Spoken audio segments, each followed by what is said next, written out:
नमस्कार दोस्तों, stock talk bye Manoj Gupta में आज फिर से आपका स्वागत है। लास्ट वीक जिन लोगों ने मेरी वीडियो देखी होगी उनको बहुत अच्छे लेवल्स पे बाइंग सेलिंग करने का मौका मिला होगा। स्ट्रेडल स्ट्रेंगल में अच्छा पैसा उन्होंने बनाया होगा, और अगर नहीं बनाया है तो ये आपका बैड लक है, क्योंकि लेवल्स बहुत ही शानदार थे।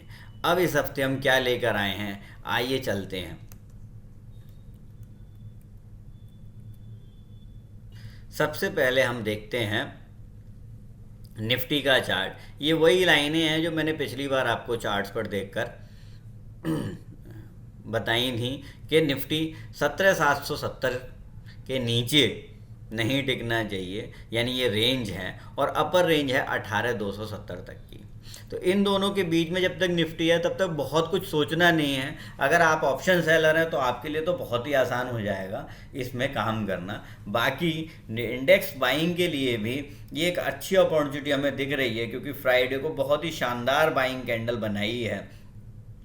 इसका 1 आवर चार्ट भी देख लेते हैं। 1 आवर चार्ट में हम क्या देखते हैं कि अगर निफ्टी कहीं भी 17,970 980 के आसपास खुलती है तो बड़े आराम से बाई की जा सकती है। 950 पे भी बाई की जा सकती है।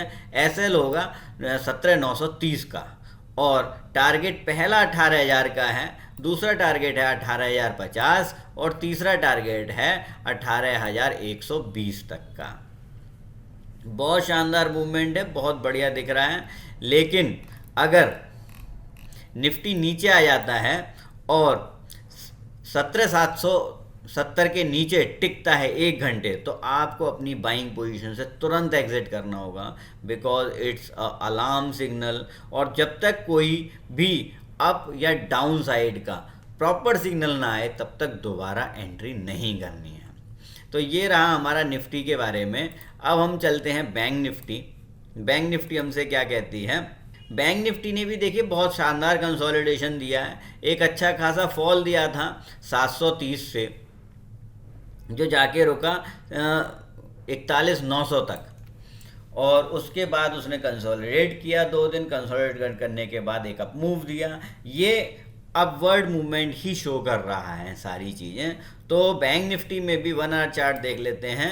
1 आवर चार्ट में क्या दिखा रहा है ये, कि बैंक निफ्टी भी सेम निफ्टी पैटर्न पे आप बाई कर सकते हैं 400 रुपये के ऊपर कहीं भी। 380 का इसमें, बल्कि 340 का इसमें एसएल लगाएं, क्योंकि बैंक निफ्टी में वॉलेटिलिटी थोड़ी सी ज़्यादा होती है। और आपका पहला टारगेट जो होगा वो 42,590 का होगा, दूसरा 42,760 हो सकता है, और तीसरा आपका हो सकता है 42,864 तक का। इस तरीके से आप बैंक निफ्टी में भी बड़े शानदार तरीके से 400 से 500 पॉइंट अपने बना सकते हैं। उसके बाद देखेंगे किस तरफ मूव मिलेगा और उसी हिसाब से डिसीजन लिया जाएगा। नेक्स्ट है एशियन पेंट। एक लंबा फॉल करने के बाद इसने एक ड्रैगन फ्लाई डोजी बनाई है। तो एशियन पेंट में हमें सिर्फ एक छोटी सी चीज़ ध्यान रखनी है कि अगर एशियन पेंट 2930 के ऊपर खुलता है, 2930 के ऊपर, और टिकता है 10 से 15 मिनट, तो हम अपनी बाई पोजीशन बना लेंगे, और ये बाई पोजीशन आपको कम से कम 100 पॉइंट की अपमूव देगी। उस 100 पॉइंट के बाद आपको क्या करना है वो आप डिसाइड कीजिएगा। आगे एसएल ट्रेल करते हुए ऊपर जाना है या आप प्रॉफिट बुक कर लेना है। नेक्स्ट है हीरो मोटोकॉर्प। हीरो मोटोकॉर्प ने भी वेडनेसडे तक फॉल लिया, थर्सडे को एक डोजी बनाई और फ्राइडे को वो काट दी। तो उसका हाई काटने के बाद ये एक बुलिश अप मूव में आ गया है। अब क्या करना है कि हीरो मोटो को कहीं भी 2710 से 20 के बीच में मिले तो आप इसे बाई कर सकते हैं। और बाई करने के बाद इसका पहला टारगेट होगा 2740 का, दूसरा टारगेट होगा 2770 का, और तीसरा टारगेट होगा 2790 का। इस तरीके से हीरो मोटोकॉर्प में आप अच्छे पैसे बना सकते हैं। Next Reliance industries. Reliance industries ने भी 3 दिन के फॉल के बाद जो डोजी बनाई है, उसके बाद जिस तरीके से हमने एशियन पेंट को ट्रीट किया था वैसे ही हम इसको ट्रीट करेंगे। यानी कि 2475 के ऊपर अगर रिलायंस इंडस्ट्रीज आता है और टिकता है 1 आवर चार्ट पर, तो हम इसमें बाई कर लेंगे, और ये 2470 से लेके 2600 तक के हमारे टारगेट दे सकता है, यानी कि 130 पॉइंट। ये तीनों चारों स्टॉक आप लोग ध्यान रखें। और अपने ट्रेडिंग को बेहतर बनाएं।